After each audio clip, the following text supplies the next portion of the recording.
தரிசனம், இது திவ்ய தரிசனம். தெய்வ தரிசனம், இது நித்திய தரிசனம். வந்தது வந்தது நம் இல்லம், வாசலில் வரைந்திடுமா கோலம். பேரின்பம் இனி ஆரம்பம். தெய்வ தரிசனம், இது திவ்ய தரிசனம். தெய்வ தரிசனம், இது நித்திய தரிசனம்.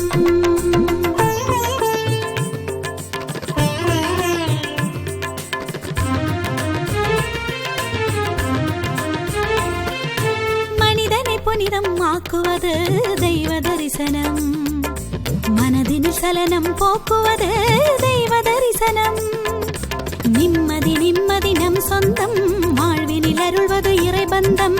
வாராதோ பேரானந்தம். தெய்வ தரிசனம், இது திவ்ய தரிசனம்.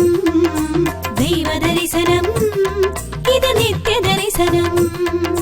தெய்வ தரிசனம், இது திவ்ய தரிசனம். தெய்வ தரிசனம், இது நித்திய தரிசனம்.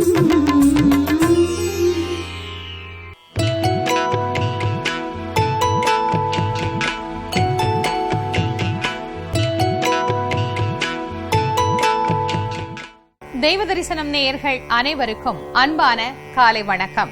சிறப்புக்குரிய தெய்வ தரிசனம் பகுதிக்கு உங்கள் அனைவரையும் அன்புடன் வரவேற்கின்றோம். ஒவ்வொரு நாளும் நாம் இறைவனை வழிபடுகின்றோம்.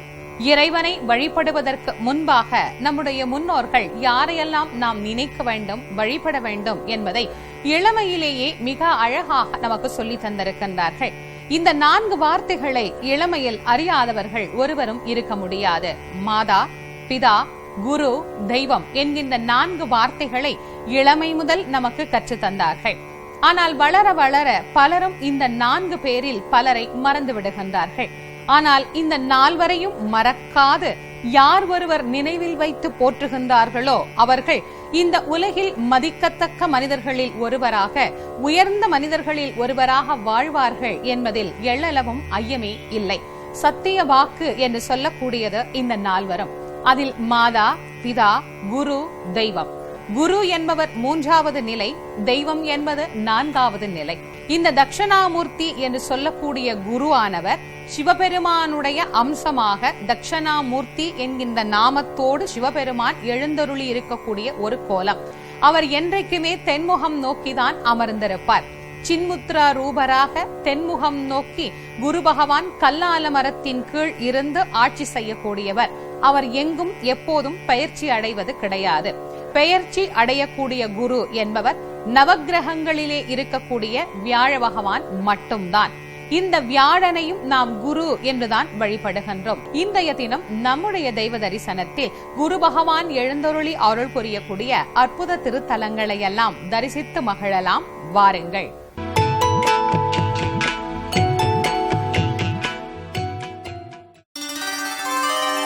ஞான சூரிய உனது வதனமா, ஞான பொன்முகி உனது நயனமா, ஒன்று சேர பெரும் இந்த யானவா போற்றி, குருவே போற்றி. மனமணித்திடும் உனது பாதமே போற்றி, குருவே போற்றி. அக்னியில் இருந்துதான் அனைத்தும், அக்னிதான் ஆதாரம் என்றெல்லாம் தத்துவங்கள் சொல்கின்றன. அக்னி வழிபாடே ஆதியாக இருந்தது என்கிறார்கள் ஆய்வாளர்கள். சூரியன் என்பதே மிகப்பெரிய அக்னி பந்துதான் என்கிறது வானியல். ஆக அக்னியை முன்னிலைப்படுத்தியதுதான் ஆன்மீகம். அதனால்தான் வேள்வி என்றும் ஹோமம் என்றும் அக்னி வளர்த்து வழிபாடு நடந்திருக்கிறது. அஸ்வமேத யாகம் செய்ததன் பலனாக ராமன், லக்ஷ்மணன், பரதன், சத்ருக்னன் என்று 4 மக்களாக அடைந்தான் தசரதன் என்கிறது ராமாயணம். இந்திரபிரஸ்தத்தில் தர்மபுத்திரன் நடத்திய ராஜசூய யாகம் பற்றி விவரிக்கிறது மகாபாரதம். 63 நாயன்மார்களில் ஒருவரான சோமாசிமார நாயனார் நடத்திய சோம யாகம் பற்றியும் அதில் பங்கேற்க சிவபிரான் நேரில் எழுந்தருளினார் என்பதையும் விவரிக்கிறது பெரிய புராணம். ஆக எல்லையற்ற பரம்பொருளின் ஆற்றலை, அருளை அடையக்கூடிய வழியாக வேள்விகள் அமைந்திருக்கின்றன. மிகப்பெரிய அளவில் வேள்வியாக நடத்தப்படுபவைதான் சிறிய அளவில் ஹோமங்களாக செய்யப்படுகின்றன.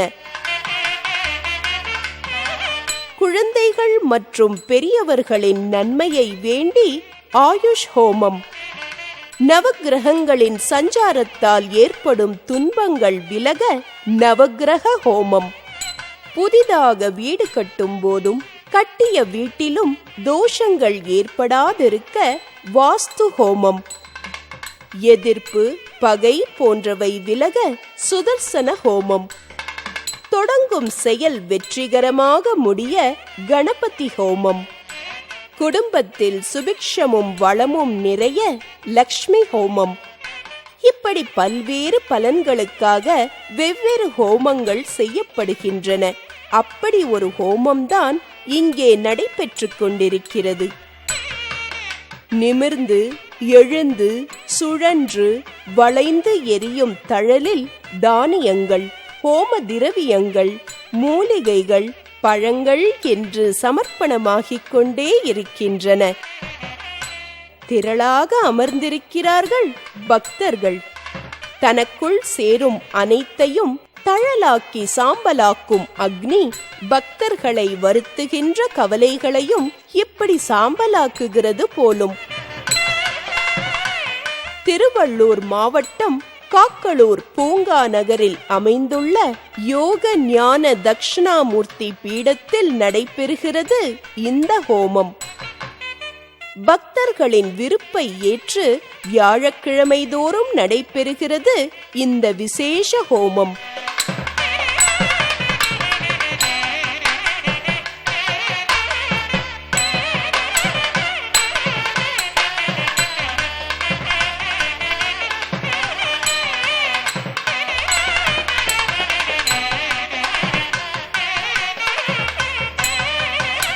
இந்த காக்களூர் பூங்கா நகரில் இருக்கும் யோக ஞான தக்ஷணாமூர்த்தியையும் மங்கள சனீஸ்வரரையும் வழிபட வியாழக்கிழமை அன்றும் சனிக்கிழமை அன்றும் ஏராளமான பக்தர்கள் குழுமுகிறார்கள்.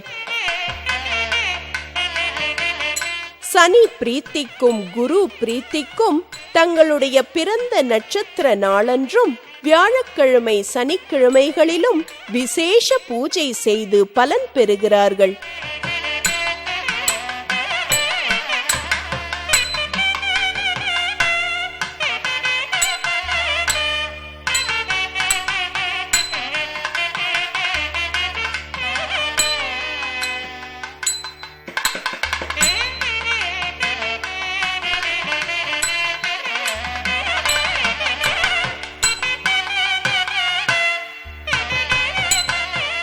நீண்டுயர்ந்த மூலஸ்தான விமானத்தின் கீழ் அமர்ந்த கோலத்தில் தரிசனம் அருள்கிறார் தட்சிணாமூர்த்தி.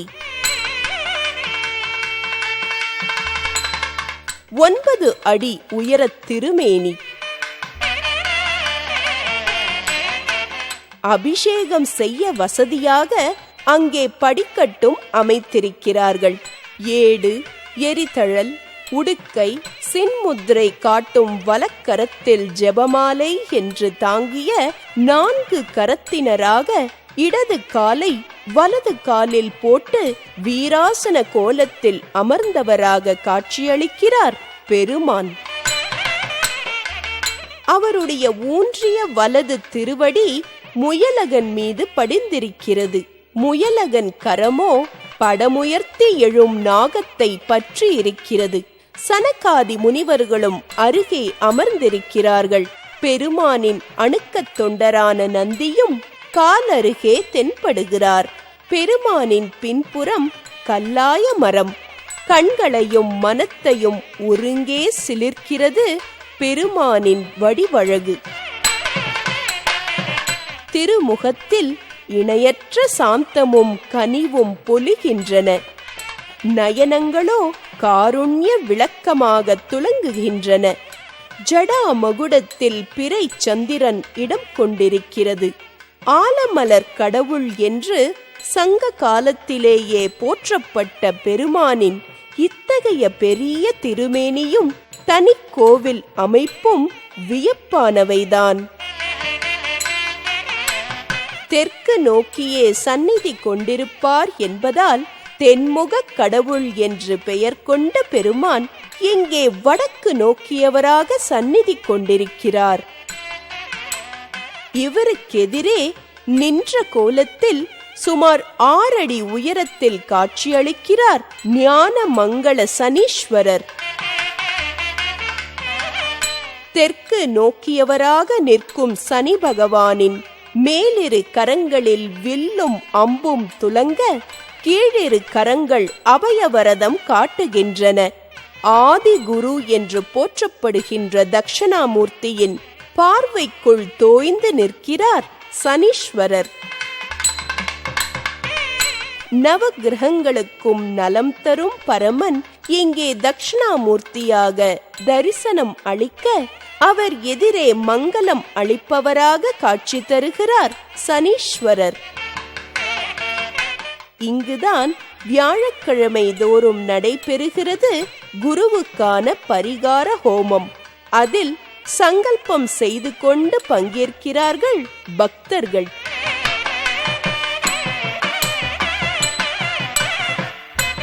மற்ற கிரக தோஷங்களை குருவின் பார்வை போக்கும். குருவின் தோஷத்தை வேறு யார் போக்க முடியும்? ஆதி குருவாய் அமைந்த பரமன்தான் போக்க முடியும் என்பதால் குருவுக்கான வழிபாடுகளை இவருக்கே செய்கிறார்கள். அதில் தாம் பெற்ற பலன்களையும் விவரிக்கிறார்கள் பக்தர்கள். நீர் நிரம்பிய கலசங்கள் அலங்கரிக்கப்பட்டு பூஜிக்கப்படுகின்றன. ஹோமாக்னியில் பக்தர்களின் பிரார்த்தனையோடு மங்கள இசை ஒலிக்க, மந்திர முழக்கத்தோடு வஸ்திரமும் பழங்களும் பூர்ணாகுதியும் சமர்ப்பணமாகின்றன. மனமொன்றி பிரார்த்தித்த பக்தர்கள் மந்திர உருவேற்றப்பட்டு பூஜிக்கப்பட்ட கலசத்தின் புனித நீர் அபிஷேகமாவதை தரிசித்துக் கொண்டிருக்கிறார்கள். ஜோதிடத்தை பொறுத்தவரை தீமையை தரக்கூடிய சூழலில் கிரகங்கள் அமைந்தாலும் அவற்றுக்கு குரு பார்வை கிட்டினால் தீமைகள் குறையும், நன்மைகள் கைகூடும் என்று விவரிப்பார்கள். சுப கிரகமான குருவின் பார்வை அவ்வளவு விசேஷமானது, நற்பலன்களை அளிக்கக்கூடியது. அதே சமயம் குரு உள்ளிட்ட நவகிரகங்களும் கூட தம்முடைய பயணத்தில் வக்ரகதி அடைவதுண்டு. துன்பம் தரக்கூடிய ஸ்தானங்களில் அமர்வதும் உண்டு. அப்படிப்பட்ட சூழலிலும் அவற்றால் பாதிப்பு ஏற்படாமல் காப்பவர் பரமன். புத்தியின் ரூபமாய் பூமண்டலம் எங்கும் காட்சி தரும் வியாழ குருநாதனே, புகழோடு வாழ்வினை சுகமாக தந்திடும் புனிதனே பொன்னனே மன்னனே. புத்தியின் ரூபமாய் பூமண்டலம் எங்கும் காட்சி தரும் வியாழ குருநாதனே, புகழோடு வாழ்வினை சுகமாக தந்திடும் புனிதனே பொன்னனே மன்னனே.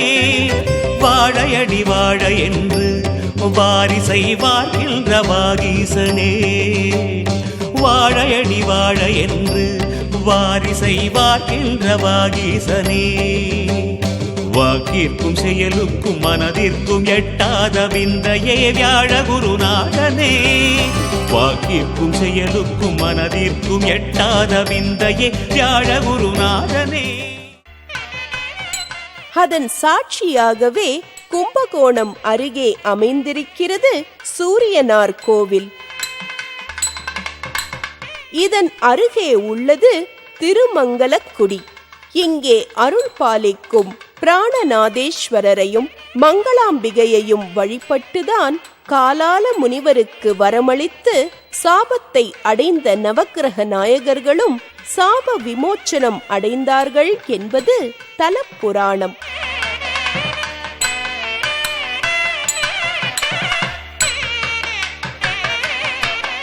தட்சிணாமூர்த்திக்கு மட்டுமல்ல, மங்கள சனீஸ்வரருக்கும் அபிஷேகம் நடக்கிறது.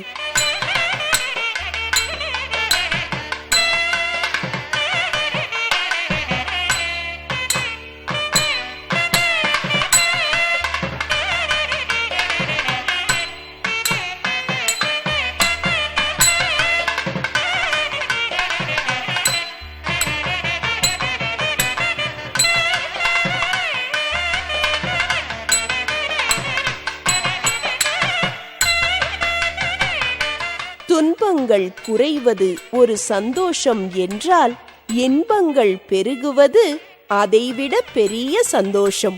இந்த 2 வகை சந்தோஷத்தையும் தருபவராக திருவள்ளூர் மாவட்டம் காக்களூர் பூங்கா நகரில் கோவில் கொண்டிருக்கிறார் யோக ஞான தட்சிணாமூர்த்தி. 9 வாரங்கள் என்று சங்கல்பம் செய்து கொண்டு 9 வியாழக்கிழமைகள் இங்கு வந்து நெய் தீபம் ஏற்றி வலம் வந்து பலன் பெற்றவர்கள் பலர். ஒட்டகத்தின் திமிலை போல முதுகில் கவலைகளை கொண்டு கலங்காமல் வளம் தருபவராக, வடக்கு நோக்கியவராக காட்சி தரும் தட்சிணாமூர்த்தியை அவரின் கனிந்த நோக்கில் கட்டுண்டு கருணை சுரக்கும் மங்கள சனீஸ்வரரை பூங்கா நகரில் தரிசித்து வணங்குவோம். நம்முடைய பாதையும் வெளிச்சம் பெறும், வாழ்க்கையில் வசந்தம் வரும்.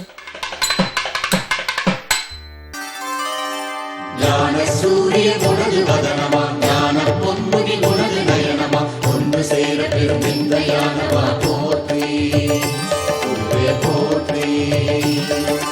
மனமணித்திடும் உனது பாதமே போற்றி, குருவே போற்றி. பொதுவாக நாம் ஒருவரை குரு என்று எப்படி ஏற்பது என்கின்ற சந்தேகம் உங்கள் பலருக்கும் ஏற்பட்டிருக்கும். ஒரு குரு என்பவரை நாம் எப்படி தீர்மானம் செய்வது? பல குருமார்கள் இருக்கிறார்களே, இவர்களிடம் யாரிடம் நாம் சென்று இவர்தான் என்னுடைய குரு என்று நாம் அடையாளம் கண்டுகொள்வது என்கின்ற சிந்தை எல்லாம் நமக்கு ஏற்பட்டிருக்கும். குரு என்பவர் யார் என்றால், நம்முடைய உள்ளத்திலே ஏற்படக்கூடிய மன மாசுகளை நீக்கி நம்மை தெளிவுபடுத்தி வாழ்வில் நமக்கு நல்வழியை காட்டக்கூடியவர். அந்த குருநாதர் முதலில் நல்ல வழியை காட்டுகிறாரா என்பதை நாம் ஊர்ஜிதம் செய்து கொள்ள வேண்டும் என்பது முக்கியமான ஒன்று. குருவை இறுக பற்றிக் கொள்வதற்கு முன்பு அந்த குரு யார் என்பதை அறிந்து கொண்டு அவரை பற்றிய பிறகு விடாது அவரை பிடித்துக் கொண்டு இருக்க வேண்டும் என்பதுதான் முக்கியமான உண்மை. அதனால்தான் இறைவனே குருவாக வந்து ஞானியர்களுக்கு அருள் புரிந்திருக்கின்றார். எல்லோருக்கும் இறைவன் இப்படி குருவாக வருவதில்லையே என்கின்ற சந்தேகம் பலருக்கும் ஏற்படும். இறைவன் குருவாக வந்தார் என்று சொன்னால் இதுதான் இறைவன் என்பதை உணர்ந்து கொள்ளக்கூடிய அளவுக்கு நமக்கு தெளிவு வேண்டும் அல்லவா? அந்த தெளிவை நமக்கு ஏற்படுத்தக்கூடியவர் தான் இந்த உலகத்தில் நாம் ஒரு மனிதரை அல்லது ஒரு உயர்ந்த ஞானியை, ஒரு மகானை நாம் குருவாக ஏற்றுக்கொள்ளுகின்ற போது அத்தெளிவு மனதில் நமக்கு கிடைக்கும். பின் இந்த உலகத்தில் உள்ள ஒவ்வொருவரையும் நாம் நம்மவராக நாம் நினைத்து மதிக்க ஆரம்பிப்போம். ஒரு குருநாதர் நம்மை தெளிய வைத்து ஒரு குருவினுடைய கருணையை பெற்று உபதேசம் என்கின்ற ஒன்றை நாம் பெற்றுக்கொள்ள வேண்டும். உபதேசம் என்பது எந்த அளவிற்கு முக்கியம் என்று சொன்னால், ஒரு கடிதத்தில் நாம் 1000 எழுதலாம், லட்சம் எழுதலாம், கோடி எழுதலாம். ஆனால் அந்த கடிதத்தை விலாசம் இட்டுத்தான் நாம் தபால் பெட்டியிலே இட வேண்டும். விலாசமே எழுதாது ஒரு கடிதத்தை தபால் பெட்டியிலே இட்டோமானால் அது எங்கே செல்லும்? தபால் பெட்டிக்கு உள்ளேயேதான் கிடக்கும். அதுபோல இந்த உடலானது ஒரு கடிதம் போல் 1000, லட்சம், கோடி என்று எத்தனையோ விஷயங்களை நாம் அறிந்து கொள்ளலாம். ஆனால் விலாசம் என்கின்ற உபதேசத்தை இதில் எழுத வேண்டும். எழுதவில்லையானால் உலகமாகிய தபால் பெட்டிக்குள்ளே மீண்டும் மீண்டும் மீண்டும் மீண்டும் பிறவி எடுத்துக் கொண்டேதான் இந்த ஆன்மா சுற்றி திரியும். ஆக ஆன்மாவை கடை தேற்றக்கூடியது குருவினுடைய உபதேசங்கள். நல்ல குருநாதரை பெற்று எல்லோரும் வாழ்வில் இன்பமாக வாழ எல்லாம் வல்ல இறைவனை வேண்டிக் கொள்கின்றேன். உங்களிடம் இருந்து வணக்கம் கூறி விடைபெறுவது திருமுருக வள்ளல் வாரியார் சுவாமிகளின் மாணவி தேசமங்கையர்க்கரசி. நன்றி, வணக்கம்.